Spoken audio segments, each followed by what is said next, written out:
just hit start.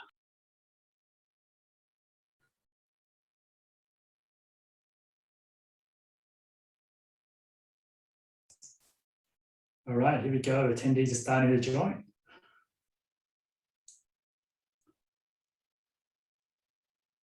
We'll give it 30 seconds for people to jump on and we'll get started.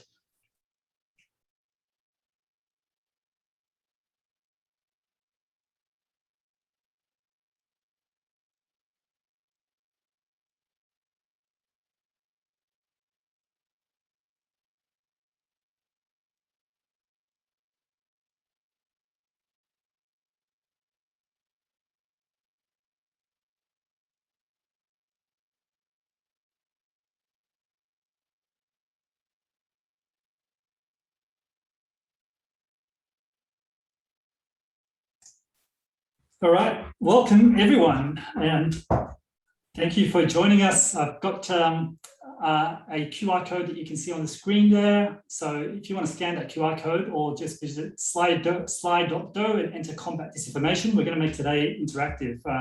But let me just turn off my screen share for a second now and welcome Adam. Welcome Adam. You need no introduction. I was telling Nicola before that my claim to fame is actually that you introduced me to my TED Talk. So good to see you again. How have you been?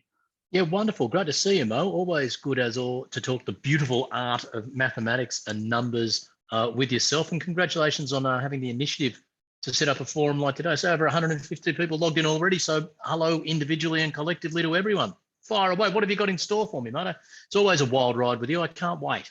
Yeah, it's awesome. Well, you've got a very engaged audience of maths teachers, and that's the kind of the amazing thing about us is our community of maths teachers are super engaged, and they're big fans of you. Obviously, joined today during their school holidays, and they want to hear from you. They want to hear real mathematical talk about disinformation, and not what we see in the public discourse. So let me share my screen. We're going to make today interactive. So can everyone join that? And Adam's basically going to answer your questions today. So to get started, we have a question that was sent in from Narelle. I'm going to make sure that I'm showing my sound. And I am. And let's play this. Narelle Morris here from St James Lutheran College in beautiful Hervey Bay. I was lucky to meet you a couple of years ago, so I'm really looking forward to your session. I'm the subject leader for maths and the senior pathways coordinator at my school. And my question is, how would you explain disinformation to the students and what would you hook them with to get them engaged on the topic? I can absolutely hear that. No trouble at all, Narelle, who asked me, how do you explain what disinformation is to students and how can you get them hooked on the topic? It's an interesting one, isn't it? Because we have lived in an absolute flood of information over the last 18 months, some of which is incredibly accurate and cutting edge, some of which is less so. But what's really struck me as interesting, Mo, is that in the last 12 months to 18 months, for the first time in history, you've got this amazing confluence of both. I think it's the first time ever that for an extended period of time, the entire world has thought about just a single thing, and that's the COVID story. If you look back at world shaping events, like landing on the moon, that was incredible for a week if you could, if you had access to a TV and things like that, right? And 9/11 was horrible and occupied the world for maybe a fortnight. And you get individual sporting events like World Cup finals that half the people in the world watch for 2 hours. But all the media I've consumed, and I've consumed mainly Australian and Asian media, a little bit of American, the lead story, the only story for all this period of time has been this COVID thing, and everyone's just diving. And the first thing everyone does when they wake up in the morning now is ask themselves questions they don't even realize are about mathematical modeling. What are the numbers from overnight? How many cases are there? Have they been traced back to this? What's the 14-day rolling average in Melbourne? Have we got that curve down below this line? ... They're immersing themselves in that sort of stuff. So in that sense, it's been a great time to be a mathematician and to be in love with numbers and talking about it. But Narelle's right, there is a lot of disinformation out there. One way to show people that's the case and immerse them in it is to take examples of it happening in real time, hypothetically with the most powerful person in the world getting caught out by a great Australian journalist in an interview that just won an Emmy during the week. Can you roll that for me, Mo? This is great. This is great. This is Donald Trump up against Aussie journalist Jonathan Swan. Let's play it. And if you look at death, it started to go up again. One. Well, right here, the United States is lowest in numerous categories. We're lower than the world. Lower than the world? Lower than What is that? Europe. In what? Look. In what? Take a look. Right here. Here's case death. Oh, you're doing death as a proportion of cases. I'm talking about death as a proportion of population. That's where the US is really bad. Well, much worse than South Korea, Germany, etc. You can't do that. You have Why to go, can't I do that? You have to go by where. Look, here is the United States. You have to go by the cases. The cases. Why not as a proportion of population? When we have somebody, what it says is when you have somebody that has where there's a case. Oh, okay. The people that live from those cases. Isn't that just one of it took Jonathan Swan about 4 seconds of looking at a graph he'd never seen before Started to go up. to suddenly realise what the misinformation was. And I don't necessarily think the president was deliberately peddling that, hoping he'd shift a life. I think in that case, you've got someone who's surrounded himself with people who are telling him what he wants to hear and then buys into it. But a tiny bit of quick analysis and doom, and there we go and move on. Well played, Jonathan Swan. You got to love his facial reactions as he's seeing that. Absolutely well deserved for the Emmy, and yeah, great to see Aussie talent on show there on the world stage, fighting that disinformation. It took an Aussie to do it. I mean, he'd been doing that a lot, and like that's kind of like you said, you won a news Emmy yesterday for that. And he's the son of Norman Swan, the ABC health expert who's been doing the coronavirus podcast and things like that. So that's a pretty clued in family. I can see people answering the Slido word cloud of how they felt when seeing that piece. Yeah, frustrated, sad, frightened, amazed. Yep, understandable. Yeah, and we have a maths teacher audience here, so yeah, frustrated. It's got to be the biggest one because it's just like so obvious, and it's like the most powerful man in the world. Maybe should have picked this up in high school, right? Should there be this? We pass maths tests to go through every kind of stage of school and to university and thing. Maybe you got to pass some kind of basic level maths test to become the president of the United States.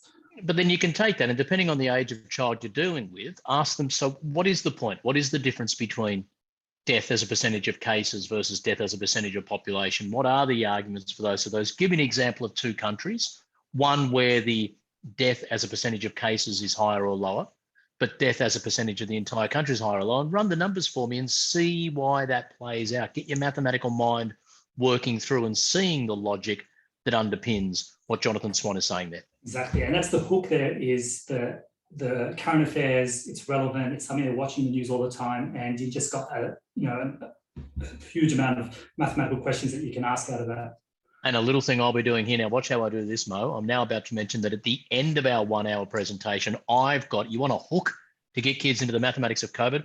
I'll finish this talk with a little presentation on the single most mind-blowing statistic or fact I've learned during the last 18 months about COVID. That's a brilliant thing you can show kids in a couple of minutes or make an entire long-term presentation out of if you want. You see, I've hooked him in. I can't wait. I haven't seen it yet, so I can't wait for this. He's kept it a surprise from me as well. All right. So I asked you, Adam, about what are some of the more glaring pieces of disinformation that you've seen in the media, and you've got a couple of slides here. Do you want to talk to them? Yes. Yeah. I've collected a few examples of where I've seen stats used and misused over the last little while. Some of these I think have been accidental. Some of them have been quite deliberate by bad actors, but regardless, there's a lot of examples of things floating around at the moment where you apply a little bit of rational analysis to what's going on, and it's just not the case. So the TGA, the Therapeutic Goods Administration in Australia, keeps track of the number of immunisation shots that have been given, the number of vaccines that have been given, people's reactions to them and the like. And there was a lot of burning on social media recently, and I know this because I dealt with a lot of people who were peddling this argument, that in a period of time where there'd been only a comparatively small number of deaths from COVID, there'd been a gigantic, all people just dropping dead like flies from the vaccine, and tens of thousands of adverse reactions to the vaccine. Now, when you drill down a little bit behind, this is the sort of thing that was going around on social media in a period of time that 75 people have died from the vaccine, and you've got 456 deaths from the vaccine during the same period of time. Now, if you drill down behind the stats a little bit and look at where did those numbers come from and what do those numbers actually represent, you realise that, in fact, the TGA reports that number of 456, which is 495 when a later update was done, was deaths of everyone in Australia who had died within a period of time of having the vaccine. Now, the vast bulk of those people just, unfortunately, people die. That's the way it goes. Some of those people, unfortunately, had accidents, and when someone died in a car crash after it, etc. But when you go back and actually trace it down, it wasn't 495, it was 9 that the TGA linked to receiving the vaccination. There were some blood clots, as people heard, and there was one other rare medical condition. And when you talk about 55,000 adverse events, now they're not 55,000 cases of people on the verge of death having had a vaccination. The vast bulk of those, an adverse event is anyone recording that they've felt headaches for 6 months. My gorgeous fiance had an adverse effect with her second vaccination. She felt horrible for a few hours one afternoon. So she just went to bed early. It's the sort of thing that happens sometimes when your body's producing antibodies. And if you've got an environment where people are being told that there's the potential for the vaccine to do this badness, and then they get, quote, what feels like the worst flu of their life, then a portion of those sort of people are going to translate in their mind into, I knew the vaccine wasn't safe. I knew it was killing me. I knew that stat that I saw on social media had some merit to it. In that case, not at all. The next one I show here is really interesting because you've got to know if you're comparing apples with apples or apples with oranges. So from last year to this year, when reporting on Delta, the New South Wales government has changed its definition of an active case from a 14-day window to a 30-day window. Now, they're entitled to do that. It's just a definitional thing. Neither of those is right or wrong. There's arguments for either way. But earlier on in the Delta outbreak, when people were saying, look at Victoria's hospitalisation rate, it's twice what New South Wales's is.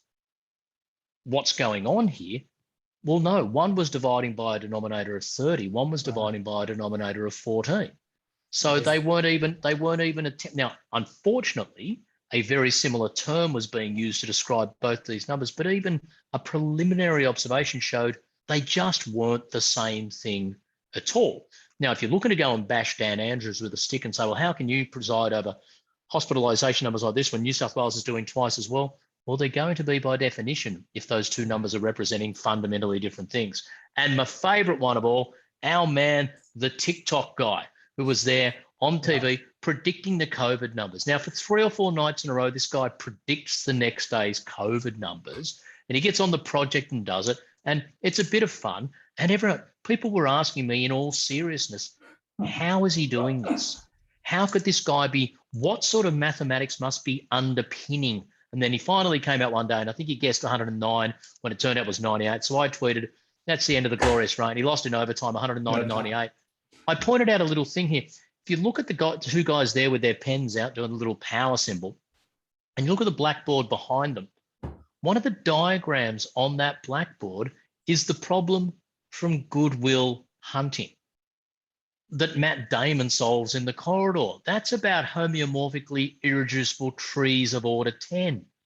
It has nothing to do with epidemiology or vaccination or reinfection rates or anything. But the fact that this guy was standing in front of a whiteboard that had the Goodwill Hunting problem, he could not have been shouting more loudly to people, I'm clearly taking the piss here, guys. I've clearly got someone on the inside or whatever. But what that represented to me, Mo, was that people are so intimidated by mathematics that the moment someone says something they can't understand and claims there's some maths behind it, people just stop being rational in their observations at all, to the point where a whiteboard with the Goodwill Hunting problem is not enough to make them think he's clearly taking the mickey. I found that fascinating. I mean, it was obvious. I mean, if you just look at the history of his TikToks before that, it's like he's a self-professed comedian, but like you said, the maths scared them into maybe he's onto something. There were so many ways you could have had a look at it. Anyway. There you go. It's a problem, obviously, with society now, where they get their kind of information from the surface level. We have a few questions coming up on that. So, what we've done over the last couple of weeks is we've asked our audience to send through questions that they have for you on using mathematics to combat disinformation, and we selected a few of them. There were so many of them we couldn't get through them all. We will take a few more today. So if anyone's using that Slido, jump in and ask your questions and upvote your favorite questions. And at the end, we might get through the 2 or 3 highest voted questions. But these are some we picked out that we put into 3 categories: mild, spicy, and extra spicy. So we'll go through them. Is this your definition of mild, spicy, and extra spicy? Because I need to know, as a metric there, do you particularly like or dislike spicy food? Because my version of extra spicy compared to my fiance, who was born in Thailand's version of extra spicy, might be 2 very different concepts. No, I don't like spicy food. They don't get too spicy, but we'll make sure we have time for the extra spicy stuff at the end. Love it. Bring them on. All right, let's go. So here we go. First one. What have you found to be the best way to tell someone that their facts are not facts? Exactly what we talked about before. That just, if the source data is not accurate, can you even have a mathematical conversation? Yeah, look, certainly the initial reaction you have to really go after people and to make it an oppositional thing doesn't work. If anyone thinks you're attacking them, or if anyone thinks that if you do turn out to be correct, that's going to mean they've been displayed as an idiot, that doesn't help anyone at all. And so these conversations are best to happen more in a, can you tell me more what you understand to be the case? Tell me more about where you get that from. Okay, why do you think that? Rather than starting from a position of, well, I'll tell you what's true, mate, A, B, C. And if two, it's just in human nature, if 2 people collide in complete opposition, and it looks like it's just a zero-sum, win or loss situation, then the person who you're up against is thinking, I just can't concede here even if I want to, because I'm just going to end up looking stupid. And so a constructive dialogue around that is really helpful, without patronizing the person you're discussing this stuff with on the stuff where you think they're on a good thing or that they're passionate about. There's nothing wrong with saying, I think it's awesome that you're taking an interest in this sort of stuff and reading material. I'd strongly recommend here's some stuff you might want to read, etc. Is a better way of going about it than being too oppositional. But you also have to accept that some people are really dug in on this sort of stuff, and it's unlikely you're going to shift them. And it may well get to the point where you are investing a degree of energy on your part that's not worth it in the long term for your own resilience and sense of well-being. There's only so far you can go down some rabbit holes. Yeah, I've had situations with just like, lifelong friends, and it's just got to a point where it's like, you know what, it's better that we don't talk about this because it's really putting stress on the friendship. So yeah, it's a difficult one, and I totally agree. And I think public discourse has to be that way as well about, and we have some questions coming up about that, about talking about the nuance of like, there is different positions and there is, and it's not just facts and vaccines will save everything. That's the other really important point here. There are some things that can be analysed by just purely objective fact, and there are a lot of things that aren't nuanced. Policies around masks have changed. There was a period of time when people thought the masks were then this, then that. That's just because of gigantic experiments being conducted in real time in a space we've never been in before. Those things are going to evolve. There's also a hierarchy of importance, and just because you can find an aspect of one small fact about how this vaccine works in regards to a particular subset of people, where it might be dubious as to efficacy compared to health risk, it is not comparable to running it across millions of people in entire populations over longer terms than that. So there are hierarchies also of, if we discuss 6 points and we end up 3 all, it may turn out that the 3 points you won were far more important than the 3 I might have scored a technical half a point victory on. Yeah.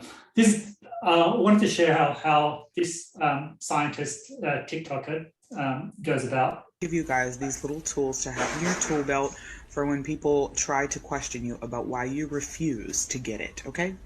Okay. Number one, the mRNA that they're using in it is completely synthetic. That is true. This is the first time they've ever done that in human history. Oh, that's not true. Number two, because it is completely synthetic, normally your body would immediately attack it and eradicate it. Oh, your body doesn't care if it's synthetic or not. It just wants to destroy foreign They things. had to coat that mRNA in a nanolipid. That is true. The purpose of that nanolipid is to keep your DNA from degenerating. Oh, that's that not the RNA, job of the DNA. Enzymes meaning do the that. vaccine would be completely useless. However, they have no idea how long it's going to take your body to be able to break down that mRNA. Less than 2 weeks. Number three, because they don't know how long it's going to take that mRNA to break down, Less that than 2 means weeks. that your DNA is going to be creating antibodies. Oh, for no, the B cells do that, not coronavirus. DNA. We'll share this around so everyone can kind of watch it later.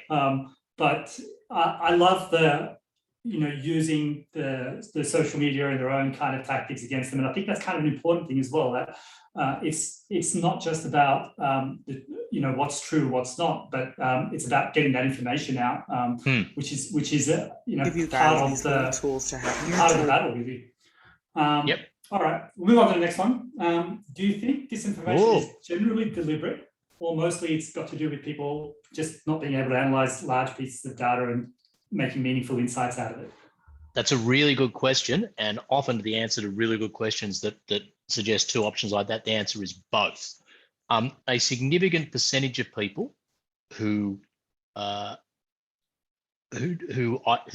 analysis of the situation I disagree with, and I think the facts don't stack up with, are well-minded, good faith actors who've been exposed to an unfortunate proportion of stuff that is genuine disinformation created by a small number of. So if you take 1,000 people who are in a certain position on the efficacy or otherwise of vaccines, a lot of them are genuinely doing their research and thinking they're coming up with stuff from a place of good faith. There's a few people out there who are clearly manipulating data, clearly posting things they know not to be true, clearly taking things out of context, shifting around all over the place. But unfortunately, on the social media space, and this has been documented for a long time, if you want to convince yourself of a certain thing or investigate a certain line, it's really easy to go down a rabbit hole or a narrow niche of the internet where suddenly it does look like something's a completely 50-50 call or 90-10 in your favor, when in fact it's not. And I've had people present me with, and we've gone to and fro, and at the end of it, I've said, well, look, I will point out that the last 6 sources we've each quoted, I've quoted the Lancet and the World Health Organization and the Australian Bureau of Statistics and whatever. You've quoted this, and that. And with the greatest of respect, they're just not organizations with the same history or access to resources or number of people fact-checking things or no reason to have a position in the game, etc.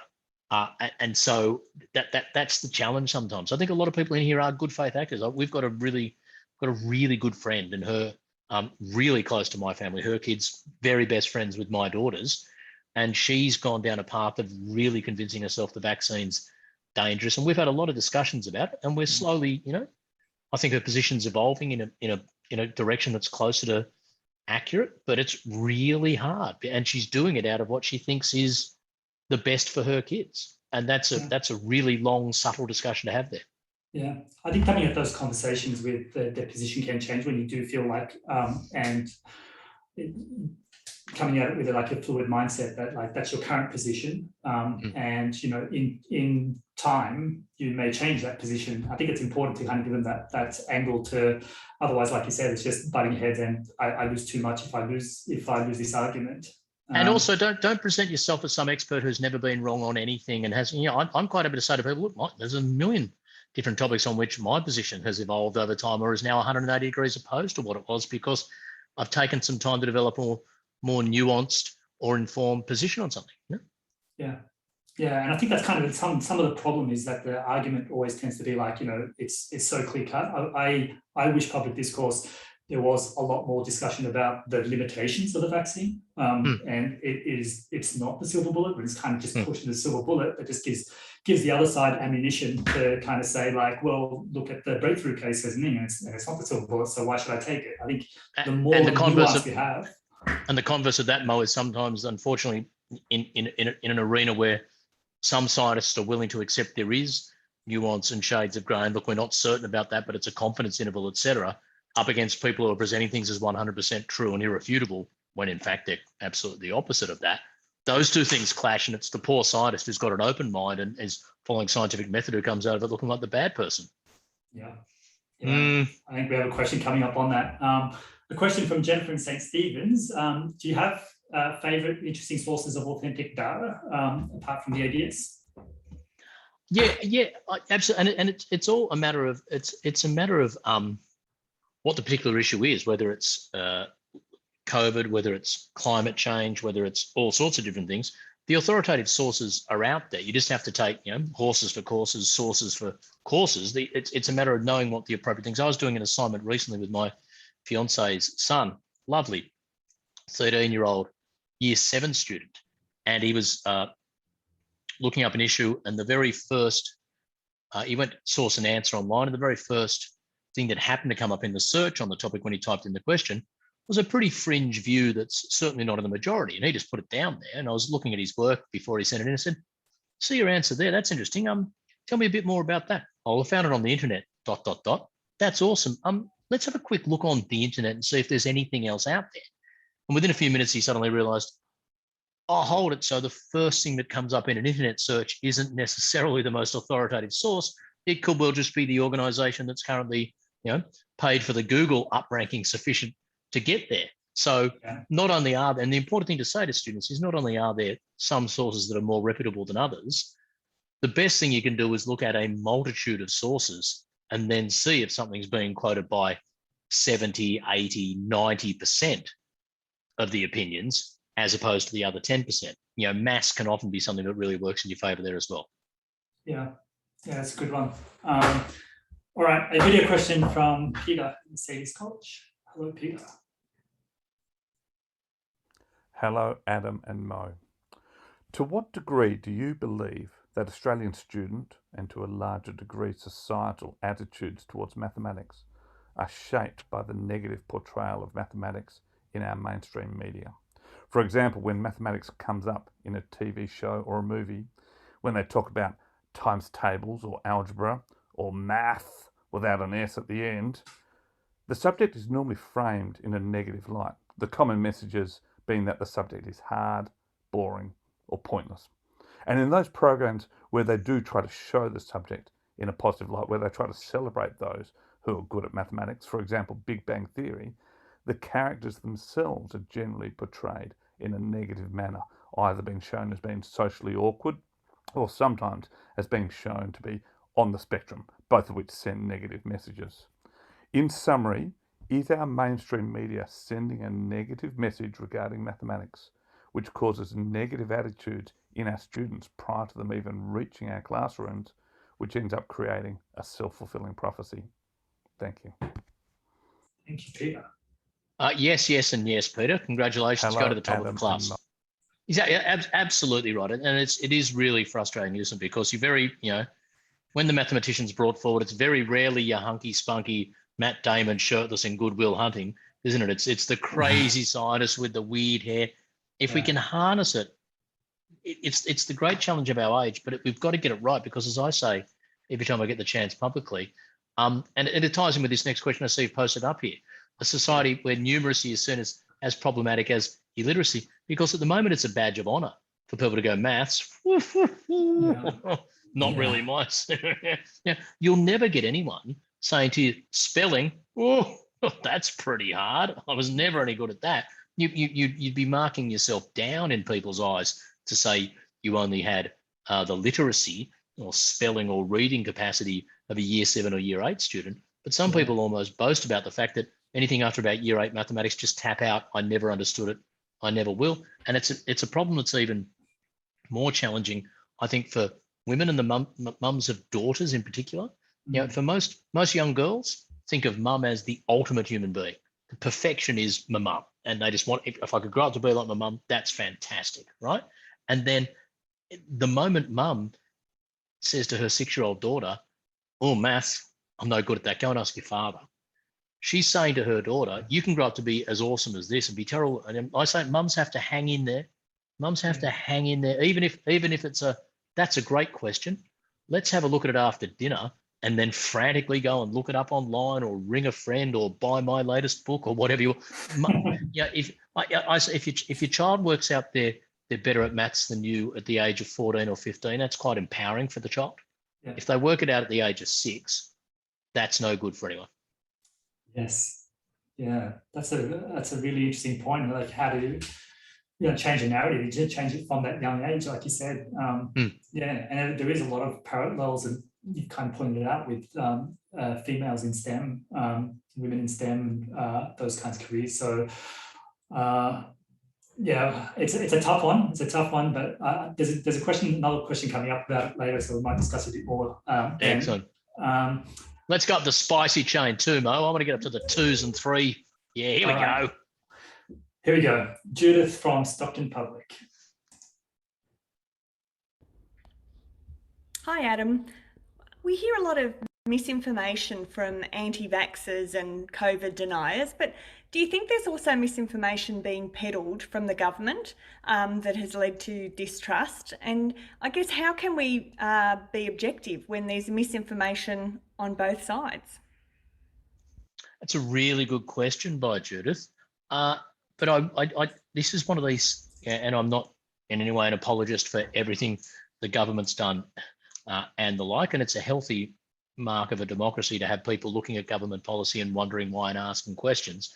But I don't know if there's an equivalence between government policies that sometimes are trying to balance complicated public health versus economy versus the politics of wanting to get re-elected versus ... I don't know if there's a direct comparison between that and the attitude of certain people pushing the anti-vaccination line, whose entire position is to try and misinform from a knowing base on their part, or who are really poorly informed of a very significant amount of data and knowledge that goes against their position. So I'm not giving government a free pass here, but a lot of the discussions I've had with people whose positions I try to hope will evolve on COVID and vaccination, etc., will then point at things the government's done where they've changed their mind and gone, the government's got certain things wrong. There's just no doubt about that.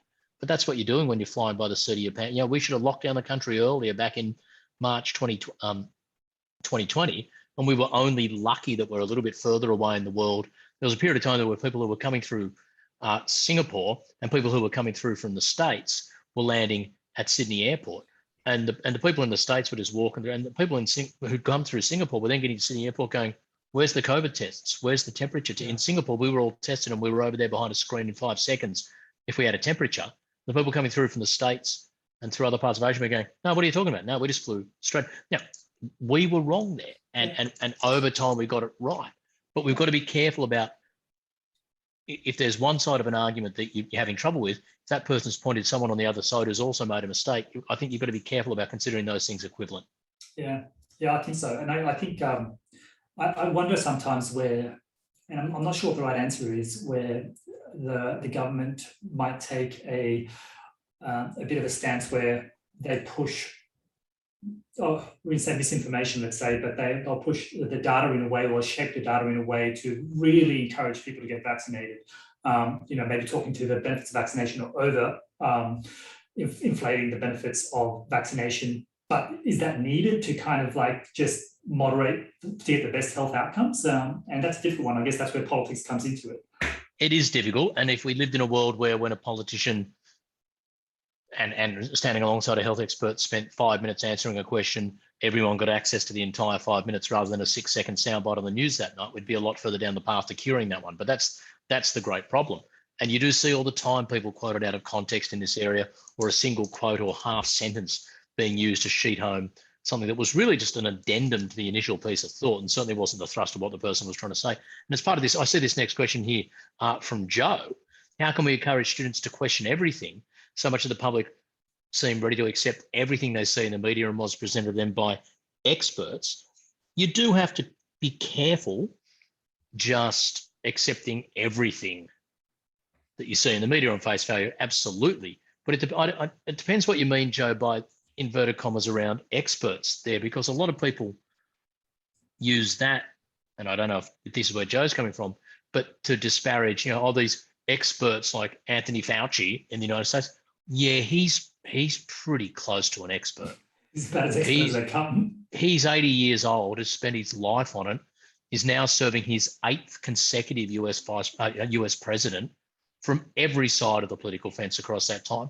Not one of whom has tapped him and asked him. I think if he's not an expert, then we are in trouble. I did see one wag on Twitter the other day after the tremor in Melbourne said, is anyone accepting the opinion of these seismologists about the earthquake, or are we doing our own research on it? Yeah, that's a good one. Okay, this is one we touched on earlier. So much decision-making comes from the heart. Can logic ever prevail? How can data and mathematics influence the emotions? And how can they be used to short-circuit a conditioned response? Yeah, and what must we learn to before we unleash the boredom of logic? I wouldn't call it boring, but the boredom of logic on the free heart. Yeah, except for use of the word boredom there, Warren. I'm very much on board with you, mate. I was listening to a great podcast during the week where Sam Harris was answering questions from his audience about anything, and one of them was about people who are dogmatic, and they've done some very preliminary research, but MRIs on people who are being exposed to positions that very much contradict them and the parts of the brain that light up and all that. And it's some of these things are really deep-seated and hard to shift. And as much as I can sit here and jump on board with Warren and tap my finger at people and things like that, I also know that if you ever ran a video of me watching the Sydney Swans play when they're losing, and some of the conspiracy theories I'll come up with about that umpire always hates us. Look back at it. That was just not a free kick. You are kidding me, aren't you? This is, the AFL hate, blah, blah, blah. So I'm on certain subjects that I get a bit emotional about. So I'm just as susceptible to this sort of stuff, unfortunately. Yeah. Guilty as charged is the same. For me, it's the Manly Sea Eagles. We're robbed. The other night against Souths, you're kidding me. That first try, there was no interference. Yeah. None at all. Tommy Turbo had 2 tries in the first half. He got taken off. Anyway. But I think there's a challenge here for maths teachers of our time, that to capture the hearts and minds of their students. So, we often, we're there to train their minds with mathematics and the logic and all of that. But can we make our lessons more engaging so that we capture both their hearts and minds with mathematical storytelling? I think I watched your TED talk on Monster Prime Numbers, and I think that's a great example in your books. Do a great example of mathematics is actually beautiful, and it does capture the heart, and it's not just purely a mind thing. So I think that's a challenge for maths teachers out there to make it more than just facts and logic, but it is actually just a beautiful discipline in itself that can capture those hearts. And I'll point again to my little closer at the end here when I give the most amazing mathematics I've seen in all of COVID, people. Just you wait. Yeah. Okay. So I'm going to go through these quite quickly because we want to. It's getting spicy. So it's getting spicy in here. Whoa. From Tricia, how can we overcome misinformation coming from the home front, from students' homes, that is, in a professional way? Yeah. Look, this is really hard, isn't it? And I'm sure there are strictures on teachers, but as a non-teacher, I'm not really au favoured. So I'm going to be careful about giving prescriptive advice here, because I probably would be breaching a lot of Department of Education guidelines in doing so. It's really challenging when you have a situation where there's a certain argument or point of view that's taken root in the household, especially if in cases I've experienced where the student you're talking about actually disagrees with what they're being told at home and actually thinks, there seems to be a lot of evidence that these vaccines are good and are probably working and we should take them, but mum or dad is really pushing hard that I shouldn't. It's a really difficult position to find yourself in. Back to the very first answer I gave today, oppositional, forceful argument is not the way to resolve these sort of things. the natural biases that people will bring and defensiveness people will bring into arguments in general is enough, let alone if someone's thinking, and if I concede this point to you, I'm going to be humiliated in front of my own child. That's only going to make people get their hackles up even more. So it has to be constructive discussion, a two-way discussion, a journey towards learning for everyone involved, as opposed to finger wagging, lecturing, patronizing, I can't imagine what it'd like to be an idiot like you sort of tone that I'm not suggesting Trisha takes on. But if anyone goes even a fraction of the way down that path, you're not going to get anywhere.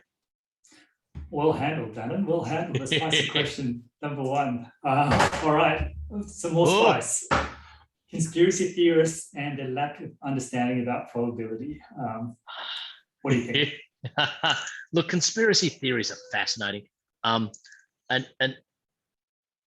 the vast bulk of conspiracy theories I find, and it's like, your classic ones like your moon landing and your 9/11 and things like that. If you just float above them for a second and think, okay, the moon landing, it's been 52 years. Now, apart from the standard debunks of why was the flag fluttering? No, it wasn't. It just didn't extend along its arm and all that. So why were there shadows? Well, no, that's going to, but just the sheer, let's say the moon landing was a conspiracy. How many people were in on it? Minimum 100, probably more in the 500 to 2,000 range. And it would be the greatest story in the history of media if someone came out and debunked the moon landing. And not one of those 100 through to 2,000, however many it is, people on their deathbed has thought, if I sell this story to whomever, however much money, I'll set up my family and kids forever. Yeah. Not one of them has ever chosen to do that. Now, unless you then buy into the conspiracy theory of, if they tried to, the CIA would just murder everyone. I mean, there has to be a point where that sort of logic comes to an end. But the problem with it is, if you go into one of these things wanting to convince yourself of a certain point of view, there's enough information out there that you can convince yourself is a totality or a tsunami of facts. In one of these discussions I've been having with someone who's presented me with 6 different articles on something, you trust back through the websites. No, it's just the one article, mate, that's been reported through 6 different satellite sites to try and reinforce that there's more coming in behind it. And I can understand, the inability of people to understand where false negatives come from in testing. The Trump argument of percentages, deaths as a percentage of cases. Yes, but if there's 2 countries, Adamland and Moland, and it's only a 1% death rate in Adamland and a 2% death rate in Moland of people who get it, then you think, God, who'd want to live in Moland? You're twice as likely to die of COVID. But if only 10% of the population in Moland get COVID and 50% do in Adamland, this is actually where you don't want to be, right? But until you go that step, and that's not necessarily easy for people on face value to take in. So it's a challenge, and it's not going to go away in a hurry. Well, that's the thing. These things are sensational, and so if they're sensational, they get spread, and that's what happens with the conspiracy theorists. And then you're in your echo chambers because you're seeing it again and again and again, and suddenly you're like, "Well, this actually becomes, fact to you." But if you kind of just looked at it mathematically, like, it's plausible. Some of these conspiracy theories, like, yes, there is a chance that this happened, but it's such a small chance that would be silly for you to believe it and spread it around. So it's a really tricky one. One other quick interesting point on that too is that most of your conspiracy theories and your politically based ones down the years have probably been things that skew more to one end of the spectrum, right? Traditionally, you things about was the gun massacres in US schools, or were they really fake events that were put up by government to restrict guns? It's going to be people in general towards the far right of the political spectrum who are going to buy in to that one. Other ones about, Machiavellian influence of corporations running the whole world. It's probably more people on the far left of economic theory and all that. But the COVID one has managed to bring in both people who would be on the right wing of the spectrum in terms of their libertarian beliefs that the government just doesn't have a right to tell me what to do here and to take a vaccine. And probably your more left wing anti-traditional medicine types. Naturalists, yeah. Yeah. And you suddenly got both away from the center parts there.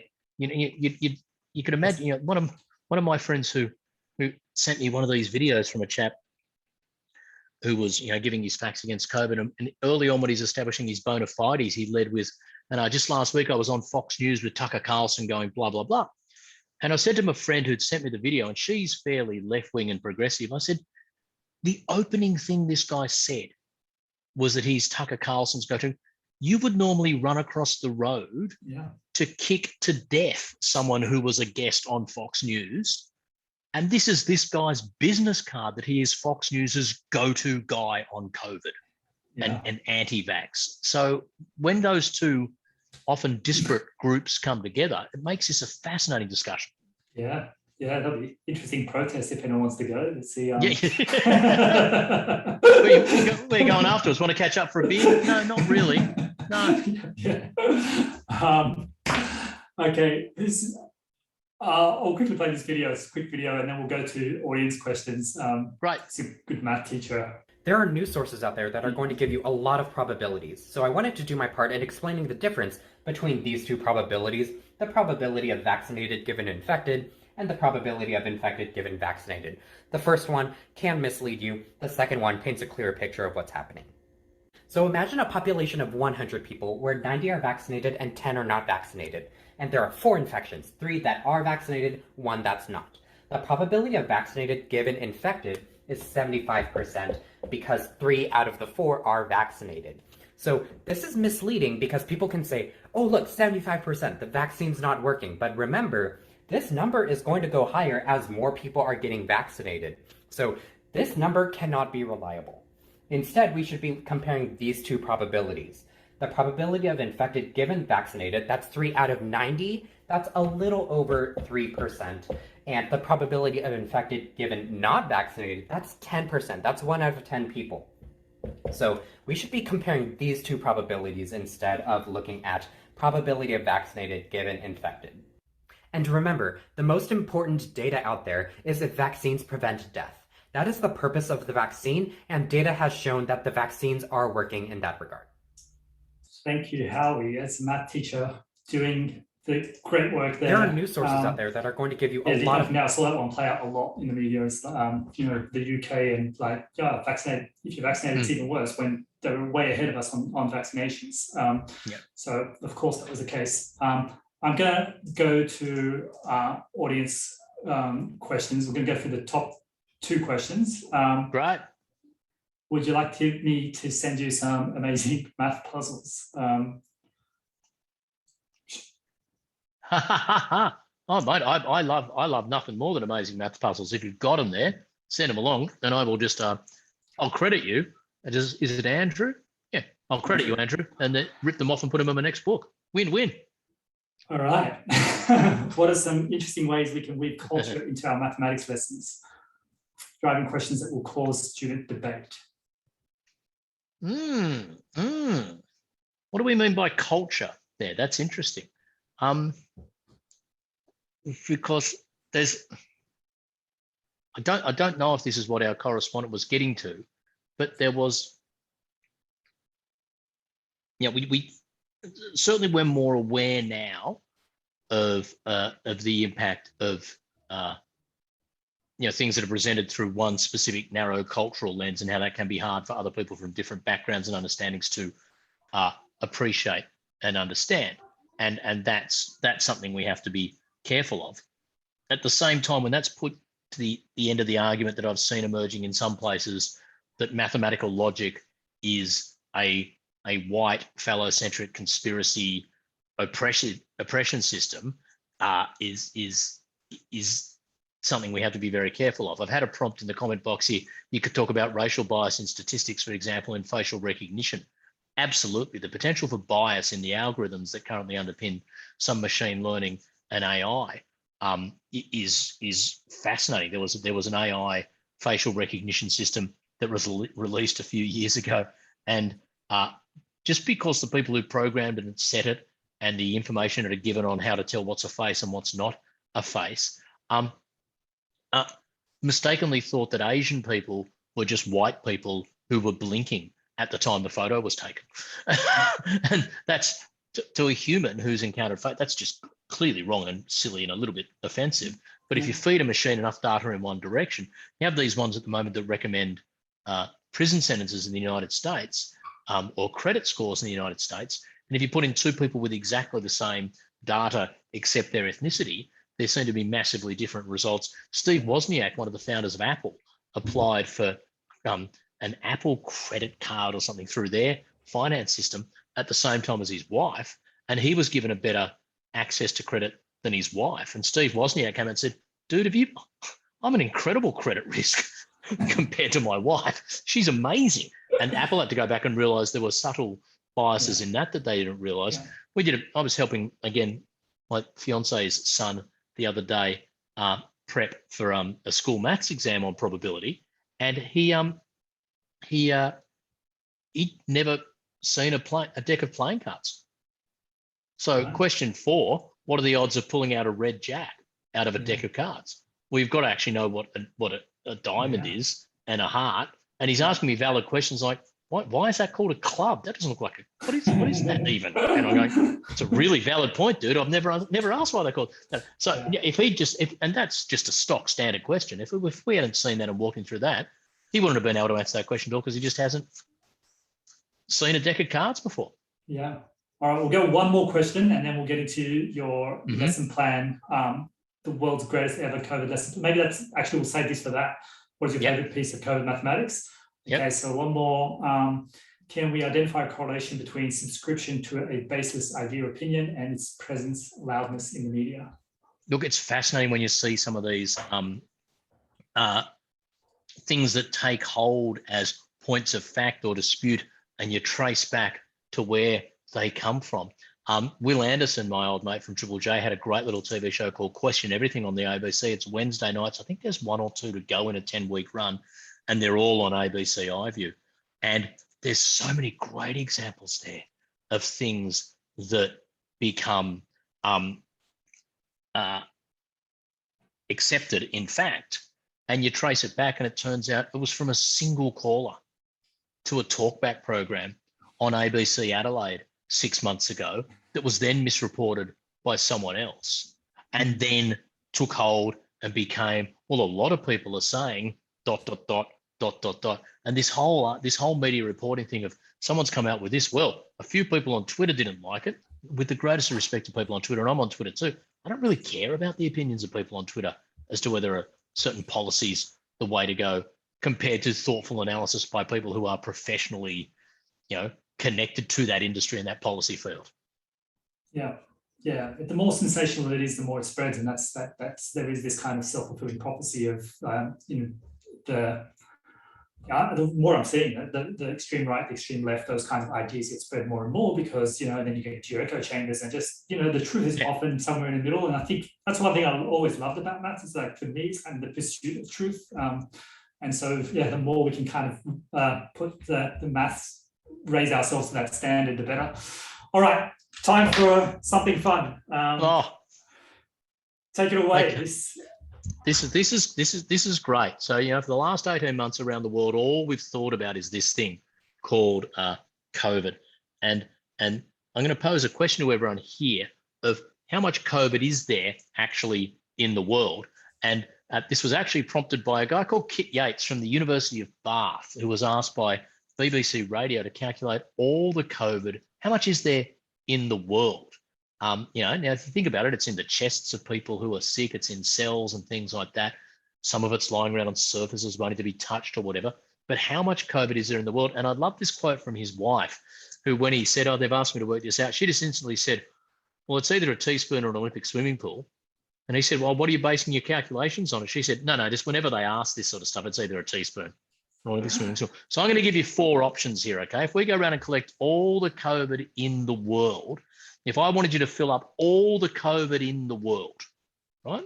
And you could take something with you that's going to be the closest percentage of full? Don't just say an Olympic swimming pool because no matter how much is there, it'll fit. What's the most appropriate thing for you to be taking to collect all the COVID in the world? People can hit me up here in the chat box if they like while I'm answering this. I'd love to know. Should you bring a 1.5 litre Coke bottle? Should you back up a BMW X4, which has a 60 litre fuel tank on it? Should you bring a backyard swimming pool that can hold about 4,000 litres? Or do you need an Olympic swimming pool which holds 2.5 million litres to contain all the COVID in the world? And if anyone out there from BMW is watching, I'm quite happy to accept sponsorship for this every time I talk about it, okay? Got a few people there going for the Coke bottle. Someone's just lobbed in for the BMW X4. Hit me up in the chat box, which of those four now. Mohamad, I'm from Sydney, so I'm obliged. Whenever we talk about volumes, I have to throw in the volume, of course, of Sydney Harbour, which if you go to the next slide, whenever you talk volumes in Australia, you've got to compare it to Sydney Harbour. As it turns out, there are 2.5, have a look at this number here. This is awesome. Flicking on the 500 gigalitres is how much water there is in Sydney. It's not that, okay? I'm seeing Daniel saying I'm going to go to the backyard pool, Jackie backyard pool, Rebecca Olympic pool, Richard BMW. Great, okay. So here are your four options again. Coke bottle, BMW, backyard pool, Olympic pool. So far, it's Coke bottle leading, BMW very solidly in there. I've only had one Olympic swimming pool so far. Okay, so this is a great question. It's a question you can ask your students. How do you work this out? Yeah. Because not only is, and Nicholas's answer is Pepsi. I like that. He's obviously got a sponsorship deal with them. But it also walks people through and students through some really interesting sort of mathematical. How would you even frame this problem? Is as important as a student coming up with an answer that's at all accurate. How would you work out how much COVID there is in the world? Well, this is the way that Kit Yates went about it. First of all, we need to know how much COVID is in someone who's sick.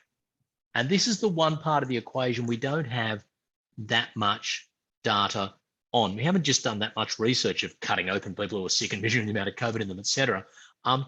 They did do, there was an article measuring the amount of COVID in apes that was sick, and they've sort of scaled it up to the human case. We currently report about 750,000 new cases of COVID a day, but it's probably more like 3 million. There's a lot of underreporting going on. The rate of infection is 14 days is your standard profile with a peak around day 6, but it's not clear. There could be anywhere from 1 billion to 100 billion particles of COVID in you when you're at maximum sickness. So he took the middle of those. He took 10 billion. So he could be out by a factor of 10 in either direction. Okay. But that's the amount of COVID he assumes in a person who is sick at the point of peak infection. Have a look at this number. There are 2 with 17 zeros, 200 quadrillion COVID particles in the world at any one time. That's our starting point. Great. Now you ask your students, is that enough to tell me how much COVID there is? I know how many particles there are. Does that tell me whether I need a BMW or a small swimming pool or a, and the students will hopefully realize, well, no, we need to know how big a COVID particle is, don't we? Correct, student. So let's go on and ask ourselves, how big is a COVID particle? 80 to 120 nanometers across. What does that mean? Well, if it was 100 nanometers, let's take the middle of that. It means 1,000 COVID particles sitting next to each other would be the width of a human hair, which I don't know much about. You know a lot more about. Look at that luscious head of hair you've got there, Mo. But about 1,000 COVID particles next to it. Yeah, about 1,000 COVID particles next to each other make the width of a human hair. So 1,000 by 1,000 by 1,000, that's 1 billion, would create a cube, the width, length, and depth of the width of a human hair, a very small cube.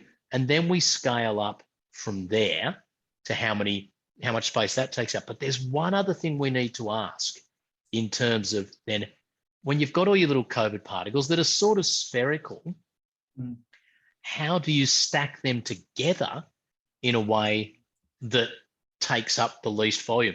And this goes back to a brilliant mathematician, Johannes Kepler, the guy who worked out that the orbits of planets are ellipses, not perfect circles. He was asked not to stack oranges, but how do you stack cannonballs most efficiently on a ship? This is an important question. If I can get more cannonballs on my ship than you can for the same amount of volume, and we get into a fight, you're in trouble because I've got extra cannonballs at the end of the fight. Now let's have a look at it. There's 3 different ways that this could happen. What's the optimal packing density? Is it just some random distribution, like on the left? Is it a square array where a layer sits on top of a layer on top of a layer? Or is it an hexagonal array like you see on the right there, where underneath each sphere, there's 6 others kissing it at 6 points hexagonally spaced? Kepler had always thought it was that case on the right. And he was right. It took 300 years after he first postulated it to finally prove the optimal packing density is like it is on the right-hand side there. It's about a 74%, about 3/4 space. So for every, the Cobit fits into, 4/3 of the volume is what you then get to get the packing density. So, okay, we now come back to showing up again. Isn't it great? I love it. Pi is there, as always, the most beautiful of all the numbers. We've got, as a result, these 200 quadrillion COVID particles floating around the world at any time. We packed them in that optimal packing density. We had, again, those options were bottle of Coke, BMW X4, small or large, 160 mils is what he estimated. So what's that? Half a can. Go forward to the next slide, mate. Look at this. Half a can of Diet Coke, right? Diet Coke. So let's say he was out by that factor of 10. At the most, you're getting one of those 1.5 litre Coke bottles. That's been enough. 1.5 litres of this stuff has been enough to kill millions of people, cause trillions of dollars of economic slowdown, and be this epochal event that, as my daughter said the other day, Dad, this is the first thing my kids are going to ask me, what was it like to be alive for, wasn't it? And they will. It's changed the world forever. An amount of COVID at any given time you could collect in half of that can of Diet Coke. Wow. Yeah. Well, there you go. That's like mic drop moments, just like as fascinating as it gets, using mathematics and a whole bunch of different mathematics, and all accessible to a high school student. And you're going to have to give them the density of the packing, the spheres. But apart from that, it's all highly accessible to a high school student. Wow. So much damage in half a can of Coke. Yep. Yeah. All I right. love it. Mind blowing. What a great way to end it. Thank you so much, Adam, for your time today. Thanks everyone for joining. Adam's got a book out, his latest book. If ever you've had a primary school kid that's too good, too clever for their own age, and was asking all the kind of tricky questions about infinity, about whatever it is, this is a great book for parents, right? That's the target for these. It is. It's those curly maths questions your primary school kid asks you where the parent just goes, infinity? Oh, I don't know. Ask your mum. Ask your mum to go and grab a copy of Adam Spencer's Maths 101. Excellent. Thank you so much, Adam. I've seen you've had some fascinating chats about infinity on, I've been following your LinkedIn chat about infinite sets and what's bigger, some infinities are bigger than others. Yeah, I love it. I love it. Thanks so much, everyone. Connecting, mate. Everyone's saying hi out there. Thank you so much, guys. This has been real fun. And just quickly to all the teachers out there, I mean, it's easy for me. I come in, crack a few jokes. Everyone tells me I'm wonderful. It's teachers who are at the coalface every day, every week, every year. And I'm not naive enough to assume that every educational story is just a fantastic transformative journey of a kid. I know it's really tough sometimes. And I just have the most incredible respect for teachers who continually front up, doing with their passion what they know is the right thing at times in far more difficult situations than I ever have to stream something, at a Zoom meeting. Love teachers. Keep it up. Well said. All right. Thanks, everyone. See you later. Bye.